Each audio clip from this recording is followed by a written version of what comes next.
Alrighty. A quick reaction today. The cartel's biggest recovery mission. So this is a 21-minute video and by zero reports. And I'm probably gonna do 2 or 3 videos like this today. Most likely. 2 or 3 reactions like this kind of reactions. Let's dive in.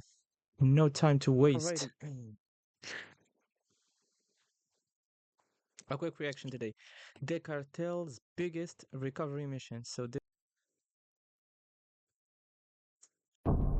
October 2007. The Esmeralda, a cargo ship registered in Hong Kong, is crossing the Pacific from Colombia to Mexico. In its containers, more than $2 billion worth of coke. Final destination, major American cities: Chicago, New York, Los Angeles. Consumers are waiting for their fix, ready to pay any price. But in Manzanillo, the major Mexican industrial port where the ship is scheduled to dock, the timing is disastrous. The Mexican Navy has just seized several tons of pseudoephedrine, the essential chemical precursor used to manufacture methamphetamine. In response to the discovery, the Mexican government massively intensifies port inspections. At the port, tension is palpable. A red alert has been triggered. Anti-corruption authorities discover that customs has allowed suspicious shipments through, cargo that entered without documentation, without the slightest inspection. Damn. If pseudoephedrine could You know slip how through, much what about the corrupt you other have to be ships to now do approaching? this much of corruption? Suspicion turns to the Allowed whatever Esmeralda, into a now port? nearing the dock. This vessel may be carrying far more than it appears. God dang it. Sue activists for defamation, which has sparked protests across the city's. Meanwhile, powerful narcos are waiting for their shipment. Among them, El Lobo, a major figure in the Milenio cartel. He rules over strategic territory spanning 3 Mexican states. Under his command, as many as 1,000 people are said to have been executed. A man of his stature never personally oversees a delivery. It's too risky, too exposed. Yet that day, El Lobo is nearby. Something, curiosity, intuition, compels him to go to the scene. The story defies imagination. Years What are you later, gonna do? before He's a gonna court, have another shot El like Lobo Plata will tell Plomo? everything. I mean, his shit probably will be confiscated. Oh, this is season 1, episode 11. How often did you import cocaine into the port of Manzanillo? Every month or 2 months or 3 months. Oh, It no would way. depend on He the got shipments over there arrested. from Colombia.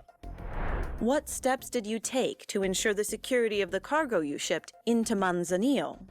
Mainly with the government, the local government, and the federal government that was there, and the people who work in interdiction and the ports. Also with the customs agencies That's what I hear. and the prosecutor there at the It's port. no goddamn government. These people you described, did you pay them? Yes. What did you pay them for? To be able to get the shipments of coke out of the port. How were you able to get your shipments out of the port? We would be able to unload the containers and have them go without being reviewed. Directing your attention to Maximum October 2007, did you have a load coming into the port of Manzanillo? Yes. Where in Mexico were you at this time? At that time, I was in the state of Colima, and I had to.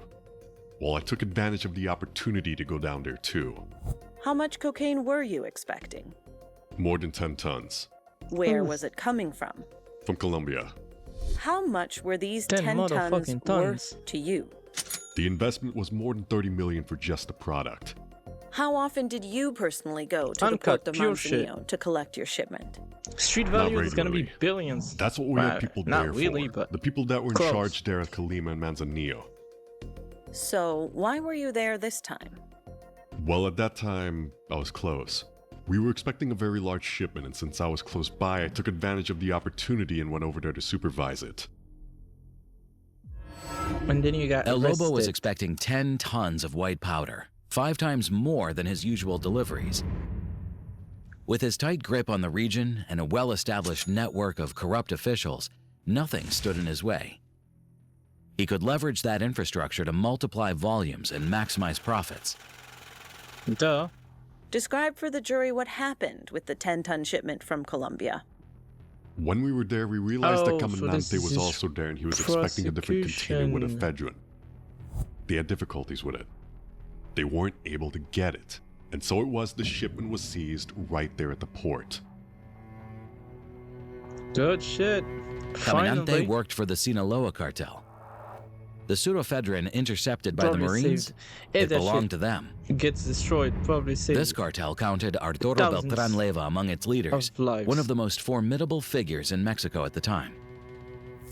It was said his fortune even surpassed that of El Chapo or El Mayo. Ignacio. Arturo controlled some of the most lucrative operations in the country, the port of Manzanillo among them.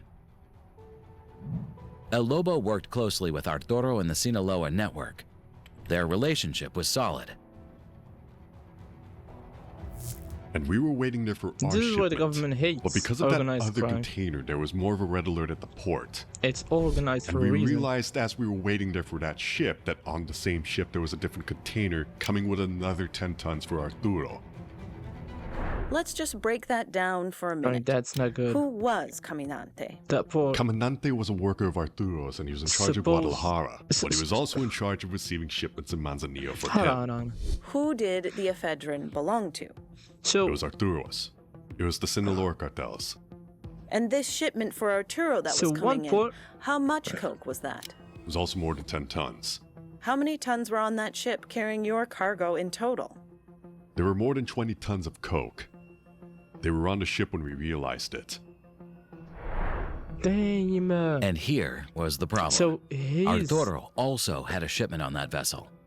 one vessel. 10 additional tons of coke were hidden in 20 another tons. container aboard the Esmeralda. Neither man 20 knew they were tons. sharing the same ship.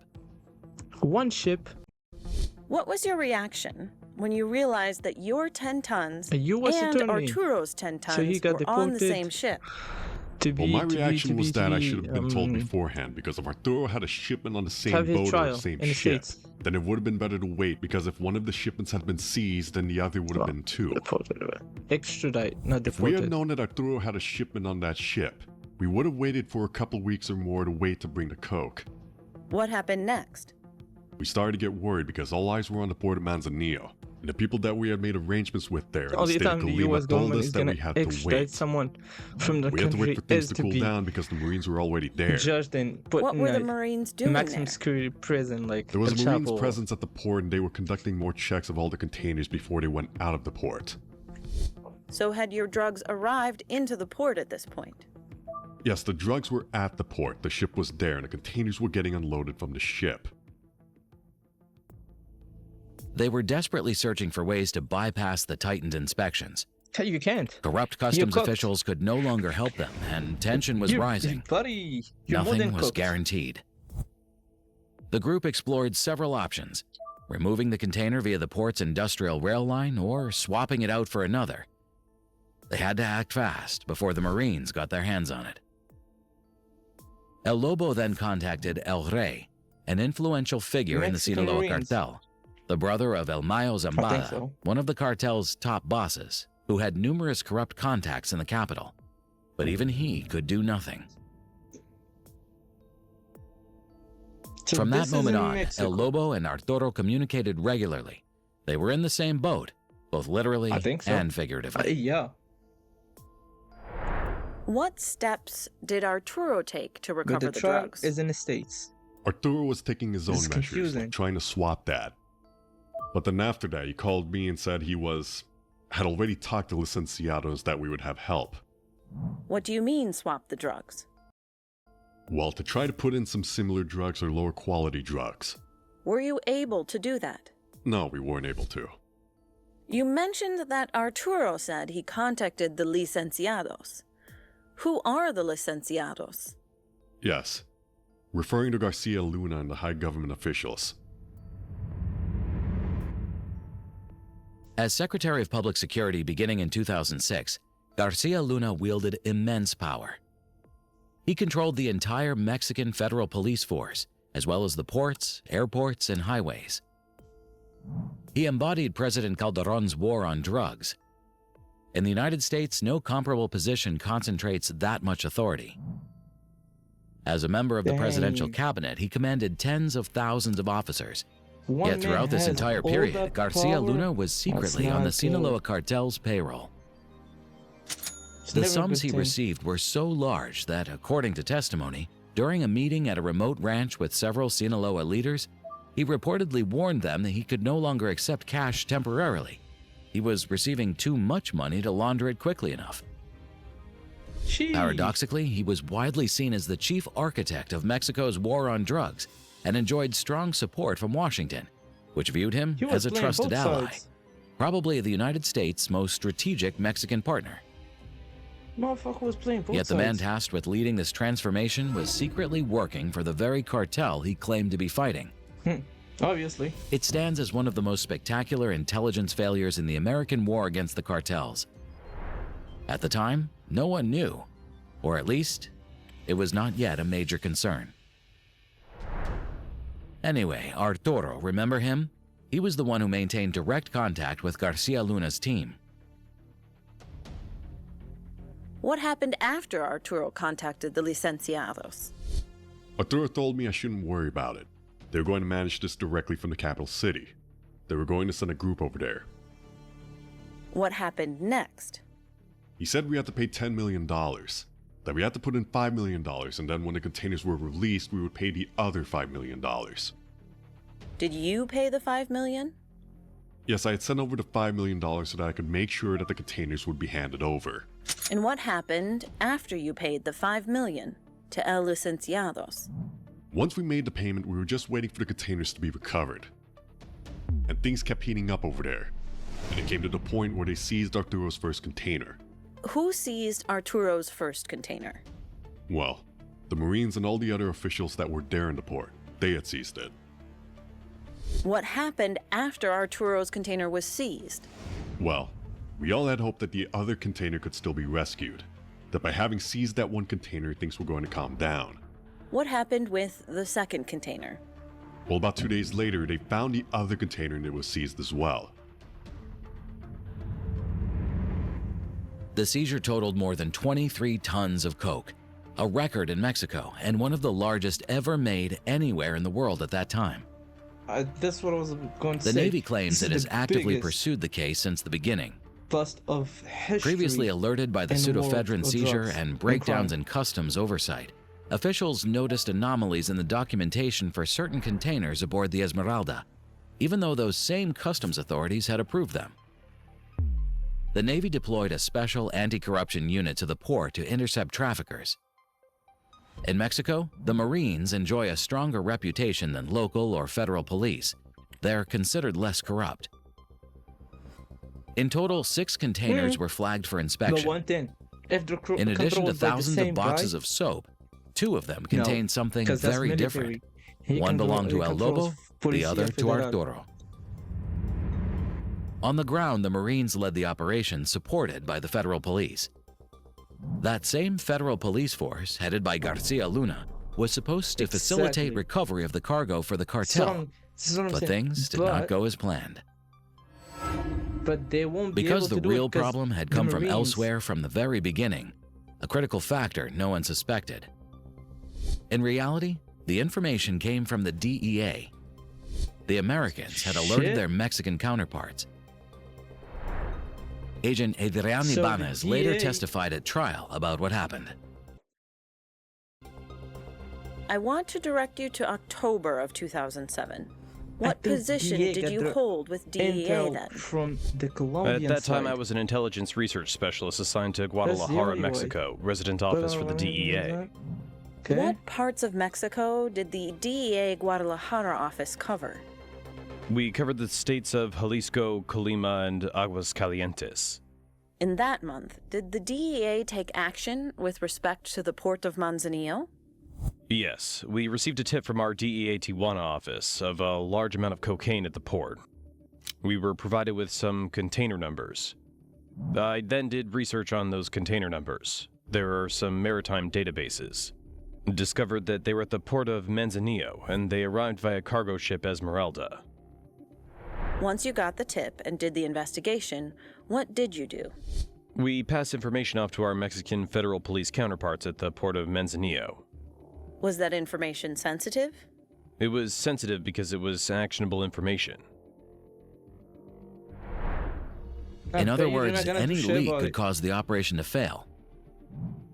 At the port, in addition to the federal police, it was primarily the Marines that managed the containers. DEA agents had also traveled to the site to ensure the cargo didn't vanish into thin air, a frequent occurrence in Mexico due to endemic corruption.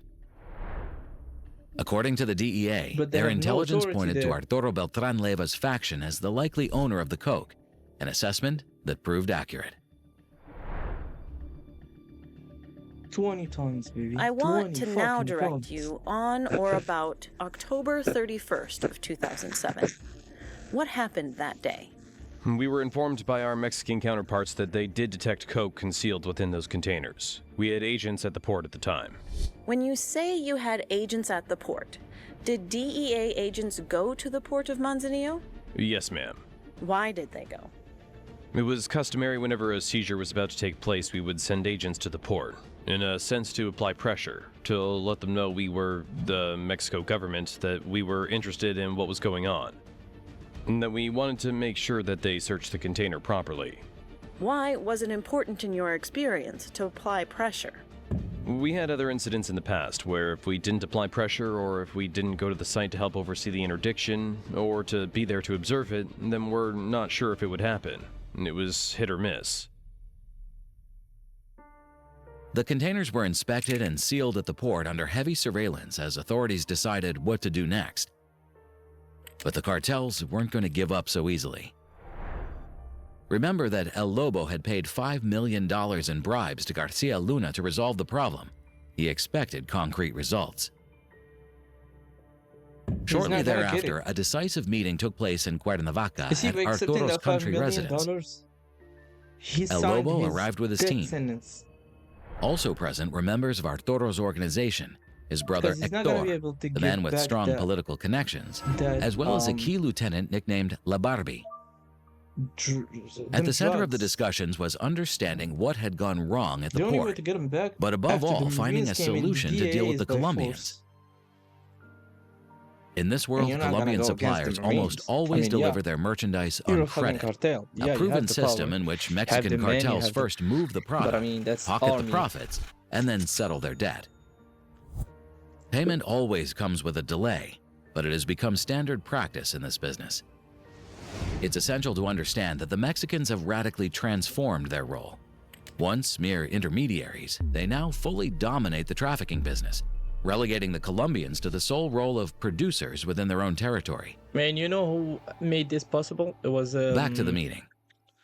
The it property was, had layered security. Armed Pablo. men patrolled the outer perimeter, When while he was Arturo's trafficking personal back in the guards day- provided protection inside. He used Mexicans. Well, According to El Lobo, several He SUVs were counted parked in on front of the entrance when Garcia Mexicans Luna stepped to out, immaculate in taking his suit and charge tie. of smuggling. After the into usual the introductions, United this was the States. first That's why meeting between El Lobo and the powerful official. They still have They the all status headed to a of small they. terrace at the heart of the residence. The purpose of the meeting was straightforward. Garcia Luna had to justify his inability to recover the drugs despite the $10 million paid. Told you. $5 million from Arturo, I $5 million told from you El he Lobo. signed his death sentence. According to him, the situation had completely slipped out of his control. Mhm. The Americans and the Mexican Navy were already involved. Even worse, the operation had been compromised from the He cooked start. himself. A leak in Colombia had flagged the shipment before it even departed. The alert I had been told you triggered at the DEA source. got The their Mexicans could do nothing information about it. from Colombia, not from shipment had been Mexico, doomed as from the DEA beginning. agent said. No, it's not from Mexico. Why is this detail it's from crucial? Colombia. In this world, as long as the merchandise hasn't reached Mexican soil, responsibility falls on the Colombians. Here, the failure was theirs. The leak originated on their end. The meeting lasted about 30 minutes. Arturo and Hector then withdrew with Garcia Luna to discuss other matters privately, leaving the others waiting aside. Before leaving, Garcia Luna committed to providing an official report proving that the leak had indeed originated in Colombia, thereby I told you, exonerating the DEA Mexicans agent from any responsibility. covering was hiding his basically informant. You mentioned earlier that you were having issues with the Colombians regarding the seizure. Can you tell us more about that? Because they thought that we didn't have good arrangements there, and that's the reason why we lost the containers in Manzanillo. Were the Colombians holding you responsible for their losses? Yes, they were making us responsible for their loss. And how much money were those losses? We're talking about more than 30 million. Then with all the movements, about 50 million. How did you resolve your dispute over the loss of coke with the Colombians? Sending them a copy of the document so that they could see that the problem was theirs and not ours. And what happened after you sent them a copy of the document that Garcia Luna gave you? Well, the responsibility was then no longer ours, and they made arrangements among themselves. The Colombians did. And Arturo and I came to an agreement. How much money did you save as a result of Garcia Luna giving you sensitive American law enforcement information? We would have had to be responsible for about $50 million for Colombians' losses. So, how much money did you save? One piece of document. We saved that amount of money. $50 million. One piece of If not, paper. we would have had to pay it. Saved them $50 million. This Meanwhile, more than 23 tons of Colombian coke went up in smoke. The DEA. A loss estimated at over $400 million at wholesale value. He said he got his intel from Mexico. The U.S. government, however, put forward a very different figure. And then, with a retail price exceeding $100 per gram, the total value would surpass $2 billion. These spectacular calculations made headlines, but they did not reflect the economic reality of the business. It's the corrupt officials. Behind these eye-catching figures lies a complex economy operating like a true multinational corporation. Literally. The real question lies elsewhere. How much do they actually earn? And what are their true profit margins? And that's before even considering the logistics chain required to transport the product to the United States. But that's a story for another time. And that other time is now.